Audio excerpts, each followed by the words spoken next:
오늘 우리가 함께 묵상할 말씀은 시편 14편의 말씀입니다. 시편 14편 1절부터 7절까지의 말씀을 읽고 오늘 우리에게 주신 하나님의 은혜를 함께 나누도록 하겠습니다.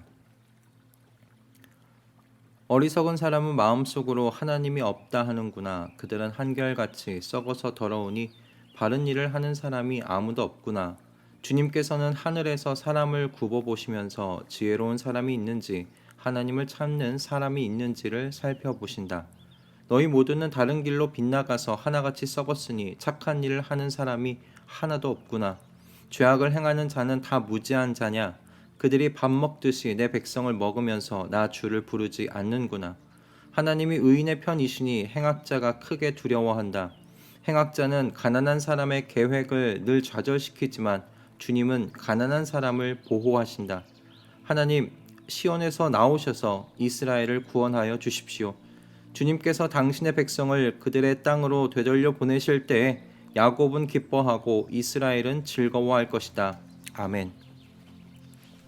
창세기는 성경에서 중요한 위치에 있는 책입니다. 특히 창세기 중에서도 1장에서 11장은 세상의 창조와 타락 그리고 하나님의 구원의 계획이 씨앗과 같은 형태로 쓰여져 있는 곳이죠. 그래서 구약 성경 속에서 창세기 1장과 11장은 모든 것의 시작을 다루는 매우 중요한 역할을 하고 있습니다. 그런데 1장에서 11장 중에서도 또 1장부터 3장은 특별한 장인데요. 왜냐하면 창조와 타락에 대한 내용이 기록되어 있기 때문입니다. 이곳에서 타락이 무엇인지 우리는 그 정의를 제대로 이해할 수 있는데요. 그러지 못하면 하나님께서 시인의 입을 빌려 말씀하신 오늘 3절의 말씀을 이해하기가 어렵게 됩니다. 3절에서 하나님께서는 모두가 다른 길로 빗나가서 하나같이 썩었으니 착한 일을 하는 사람이 하나도 없다라고 말씀하십니다. 즉 모든 인류가 부패하고 썩어서 선한 일을 도모하고 행하는 사람이 하나도 없다는 말씀입니다. 이 말씀에 쉽게 동의가 되지 않는 분들이 계실 수 있는데요. 왜냐하면 하나님을 인정하지 않는 무신론자 중에서도 선한 일을 도모하고 윤리적으로 그리고 도덕적으로 깨끗한 그런 사람들을 얼마든지 만날 수 있기 때문에 그렇습니다. 그래서 이렇게 생각할 수 있게 돼요. 어떻게 하나님께서는 선한 일을 행하는 사람이 한 사람도 없다고 말씀하실 수 있는 거지? 라고 말이죠. 이렇게 말씀하시는 분들, 생각하시는 분들이 오해하고 있는 부분이 바로 성경이 말하는 타락에 대한 정의입니다. 창세기 1에서 3장은 우리에게 타락에 대한 진리를 분명하게 전달해 줍니다. 1장에서 3장에서 말하는 건 먼저 창조주가 계시다는 것과 그리고 그분이 모든 것을 만드시고 다스리시는 분이시라는 거예요. 그리고 우리는 그분의 피조물이지요. 바로 여기서부터가 출발점이라고 가르치고 있는 겁니다. 창조주께서 계신다는 건요, 모든 것의 기준을 창조주께서 정하신다는 것을 의미합니다. 피조물은 기준을 정하는 존재가 아니에요. 창조주께서 정한 기준을 따라 살아가는 존재들이죠. 예를 들어서 우리 지구를 한번 생각해 볼까요? 지구는 23.5도 기울어져서 자전하고 있다는 것을 여러분 잘 아실 겁니다. 그런데 이 기울기가 약간만 틀어져도 지구는 사람이 살 만한 곳이 되지 못합니다. 중앙일보에서 이와 관련한 기사를 읽었는데 이런 내용의 기사가 쓰여져 있었어요. 우주에는 골디락스 존이라고 불리는 생명체가 거주 가능한 영역이 여러분 있다고 합니다.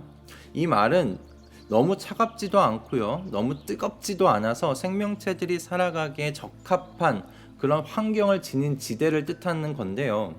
대개는 자체적으로 빛과 열을 가진 항성, 즉 태양과 같은 항성으로부터 적당한 거리 내에 있는 것을 의미해요. 그런데 이 항성과 행성 간의 거리뿐만 아니라 고려되어져야 하는 것이 하나 더 있다. 그게 뭐냐면 이 행성의 자전축의 기울기와 안정성이라는 거예요.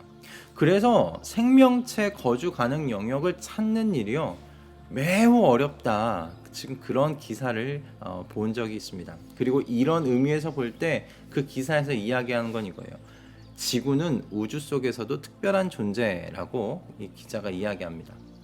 이 글을 읽으면서 수많은 인류가 지구라는 이 행성 안에서 살아갈 수 있는 건 이 지구가 하나님께서 정해놓은 기준을 따라 움직이고 있기 때문이라는 생각을 떨쳐낼 수가 없었습니다. 만약 이 지구가요, 자기의 의지가 있어서 하나님께서 정해놓으신 기준을 나는 떠나겠다 결정을 하게 되면 어떤 일이 일어나겠습니까? 이 행성 안에 살고 있는 80억에 달하는 인류는 존재할 수 없게 되겠죠.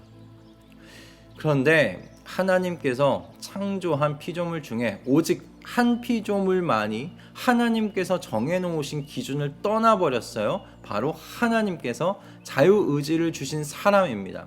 하나님께서는 선과 악을 알게 하는 나무의 열매를 먹지 말라고 하셨는데 사람은 이 열매를 먹고 하나님이 되고자 하였습니다. 즉 자기 자신이 기준을 정하는 존재가 되고자 한 겁니다. 이렇게 사람은 하나님으로부터 분리되면서 무엇이 선이고 무엇이 악인지를 스스로 정할 수 있는 존재가 되었어요. 하지만 성경은 하나님으로부터 분리되어 떨어져 나간 사람을요, 부패한 존재라고 말씀합니다. 마치 하나님께서 정해놓은 기준에서 떠난 지구가 생명을 잉태할 수 없는 행성이 되는 것과 같은 말이죠. 이처럼 하나님의 기준을 떠난 인류는요, 생명을 잃고 차갑게 식어버린 부패한 존재가 되고 말았다고 창세기는 우리에게 가르치고 있는 말씀입니다. 그래서 자기 자신이 기준을 만들고 법이 되기를 원하는 이 부패한 인류는 하나님이 없다고 말하는 겁니다. 하나님의 존재를 인정하는 순간 피조물인 사람은 창조주의 기준을 거부할 수 없게 되기 때문에 그래요. 성경은 바로 저와 여러분이 살아가고 있는 이 세상이 그래서 의지적으로 하나님을 없다고 말한다 가르치는 거고요. 바로 이런 세상 속에서 살아가는 이방인들이 바로 저와 여러분이라고 말해주고 있습니다.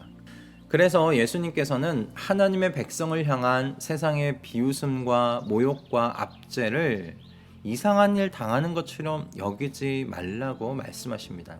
당연한 일이라는 거예요. 그렇겠지요. 하나님이 없다고 믿는 사람들에게 저와 여러분의 존재는요, 눈의 가시와 같은 존재일 겁니다. 우리를 인정하게 되면 하나님의 존재를 인정하지 않을 수 없기 때문이죠. 그래서 하나님이 없다고 말하는 사람들은 주님의 제자들을 비웃음거리로 만들 겁니다. 모욕할 겁니다. 어찌 생각하면 그럼 당연한 수순이죠. 하지만 예수님께서 당신의 뒤를 그렇게 따라오는 저와 여러분들에게 아무것도 약속하지 않으시면서 그저 인내하라고만 말씀하지 않으십니다. 예수님께서는 저와 여러분에게 본을 보여주셨어요. 히브리서 12장 2절과 3절의 말씀인데요. 믿음의 창시자요 완성자이신 예수를 바라봅시다. 예수님이 우리의 모델이라는 거죠. 그는 자기 앞에 놓여있는 기쁨을 내다보고서 부끄러움을 마음에 두지 않으시고 십자가를 참으셨습니다. 그리하여 그는 하나님의 보좌 오른쪽에 앉으셨습니다. 자기에 대한 죄인들의 이러한 반항을 참아내신 분을 생각하십시오. 그리하면 여러분이 낙심하여 지치는 일이 없을 것입니다. 내가 곧 기준이요 법이라고 말하면서 하나님이 없다고 믿는 세상에서요, 하나님을 삶의 기준으로 삼고 살아가는 사람들은 이방인처럼 살아가게 될 겁니다. 비웃음거리가 될 수 있고요, 무시를 받을 수도 있습니다. 그러나 예수님께서 바라보신 하나님의 나라를 우리도 함께 바라보는 저와 여러분 되기를 바랍니다. 시인도 의인들을 밥 먹듯이 먹어치우는 죄인들의 세상에서 살아가는 하나님의 백성들에게 하나님의 심판을 바라보며 인내할 것을 권면하고 있지 않습니까? 여러분, 하나님이 부재하시다고 의지적으로 믿으며 사람이 법이자 기준이 된 이 세상 속에서 하나님을 내 삶의 법이요 기준으로 삼고 살아가는 이방인의 삶을 살기로 결정하십시다. 이방인의 이 삶이 어려울 겁니다. 고난도 있을 겁니다. 그러나 우리 주님이 그러셨듯이, 그리고 오늘 시편의 시인이 그러하듯 우리 앞에 놓여있는 주님의 완벽한 구원, 그리고 그 나라의 옴을 믿고 바라보며 이방인의 삶을 끝까지 완주하시는 우리가 되십시다. 하나님의 성령께서 이 길을 걸어가고자 하는 주님의 백성들을 끝까지 도우실 것을 믿습니다. 할렐루야. 기도하겠습니다. 주님, 인류는 하나님에게서 벗어나 스스로가 삶의 법이요 기준이 되었습니다. 그래서 인류는 하나님은 없다고 결론을 내버렸습니다. 하지만 주님, 그런 세상 속에서도 주님을 자신의 삶의 법이요 기준으로 삼고 살아가는 의인들이 있습니다. 바로 예수 그리스도 안에서 주님께서 낳은 주님의 자녀들입니다. 주님, 이 땅에서 끝까지 이방인으로서 살아가기를 멈추지 않는 우리가 되도록 성령으로 충만하게 하여 주시옵소서.